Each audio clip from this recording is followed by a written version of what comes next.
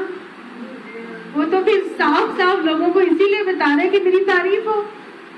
تو وہ تو کھلا ریا ہے. یہ تو میں نے ہم کھلا ریا تو بہت دفعہ پڑھ چکے ہیں. یہ تو میں نے آپ کو آپ کہہ لیں کہ مائنیوٹ چیزیں بتائی ہیں کہ جس کے بارے میں پھر ہمیں خیال جی. کچھ چیزیں ایسی ہیں کہ جو ہماری دل میں آئے گا خوشی آئے گی. نیک عمل ہم نے کیا ہے, لوگوں کو پتا چل گیا ہے, لوگ ہم نے نہیں بتایا لیکن کسی اور طرح سے پتا چل گیا ہے. ہاں تو میں نے یہ نا تو میں نے بھی کیا ہے. بہن بھائی کو کہہ رہی میں نے بھی کیا, تم بھی کرو. تو یہ بھی نہیں ہونا چاہیے, بھی ریا ہے. اس میں بھی ریا آ جائے گی نا. اپنے نیک عمل جو ہم فرائض سے بڑھ کر کرتے ہیں وہ کیا ہے؟ نوافل. اور نوافل تو چھپ کے کرنا سب سے زیادہ پسندیدہ, پتا ہے نا.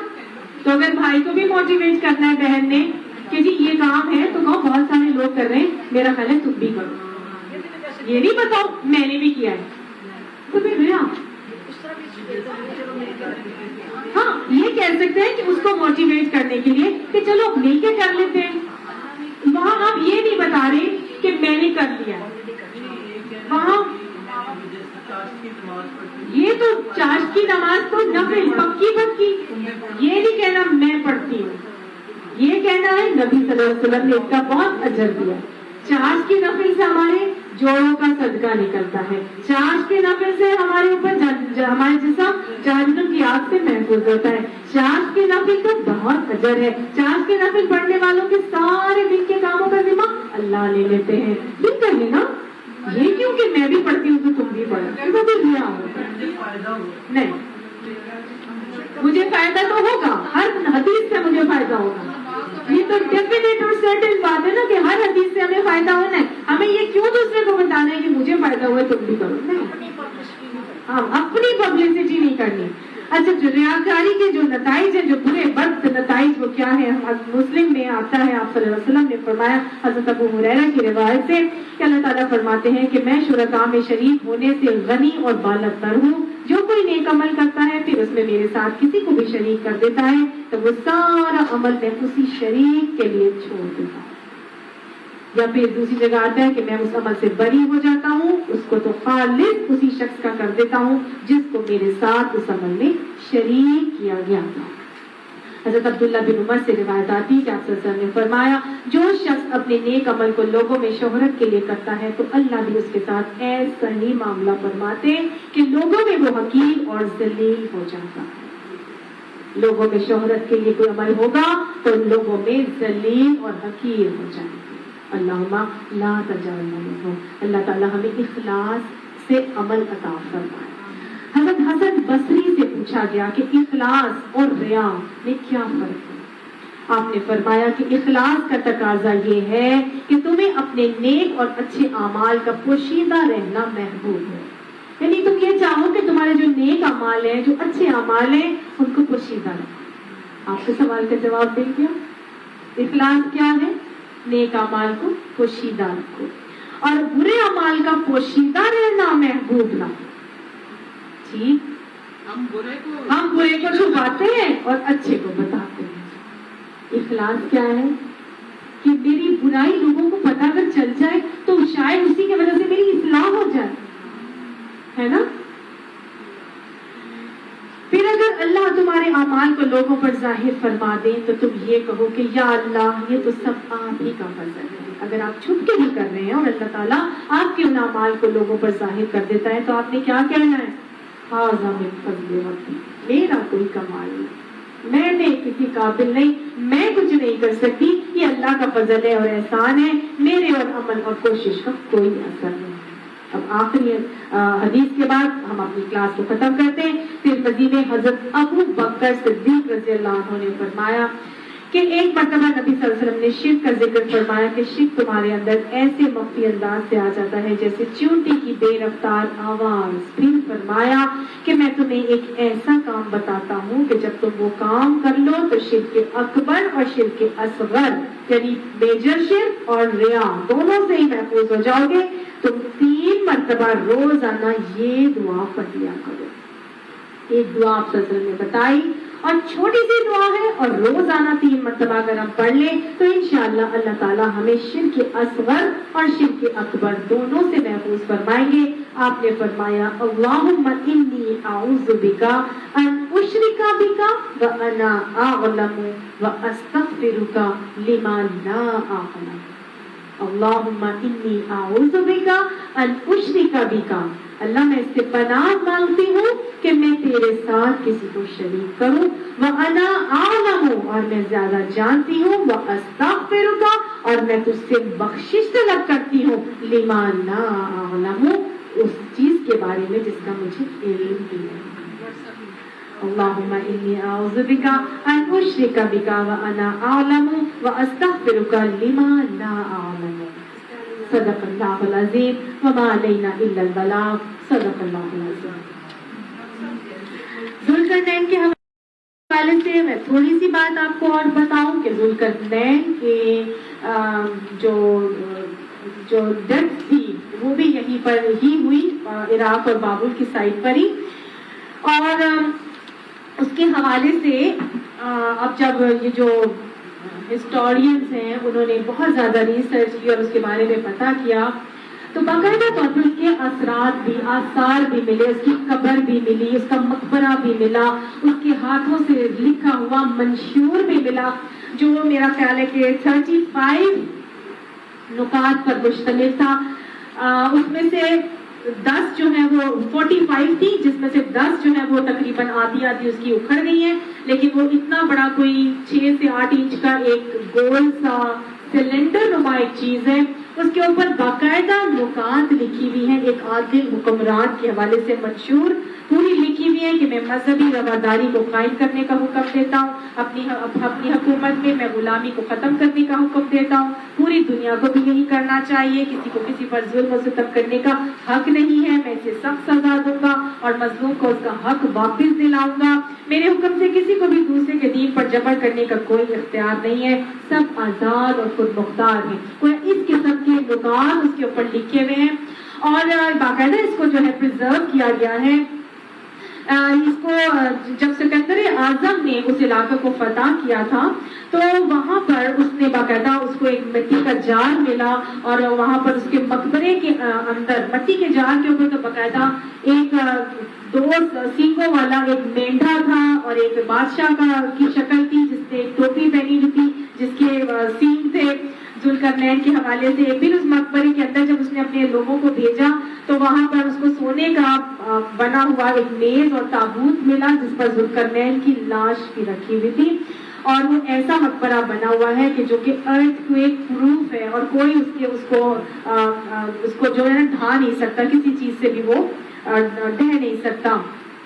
تو گویا ایک اچھا اس کے اوپر یہ بھی لکھا ہوا تھا ایک اور چیز ملی تھی سلنڈر جس پر لکھا ہوا تھا کہ میں سائرس بادشاہ ہوں. اور جو 45 والا منشور جو ہے وہ سلنڈر بھی ملا. تو گویا یہ بہت ساری چیزیں جو ہیں وہ ذوالقرنین کے حوالے سے معلوم ہوئی ہیں اور عین ممکن ہے کہ یہی وہ خسرو پرویز جو ہے وہ ذوالقرنین تھا جس کے حوالے سے ہم نے آج کا سارا سبق پڑھا. اللہ سبحانہ تعالیٰ یہ باتیں ہمیں سمجھا دے. سورہ کہف کا بہترین علم ہمیں عطا فرمائے اور اللہ سبحانہ تعالیٰ ہمیں عقیدہ توحید پر راسخ کر کے اپنے اندر اللہ کی محبت کو غالب کر کے اپنی دی ہوئی نعمتوں کو باقیات الصالحات بنانے کی توفیق عطا فرمائے. اللہ جنت الفردوس کا ہمیں حقدار بنا دے. اللہ جہنم سے ہم سب کو نجات عطا فرمائے. اللہ ہماری اولادوں کو دین کے کام کے لیے چن لے. اللہ جتنی سانسیں رکھی ہیں اللہ سبحانہ تعالیٰ اپنی راہ میں لگانے کی اور ان تمام نعمتوں کو ان تمام اسباب کو اپنی راہ میں خرچ کرنے کی تو خوش قسمتی ہمیں عطا فرما دے. صدق اللہ العظیم. آمین ثم آمین.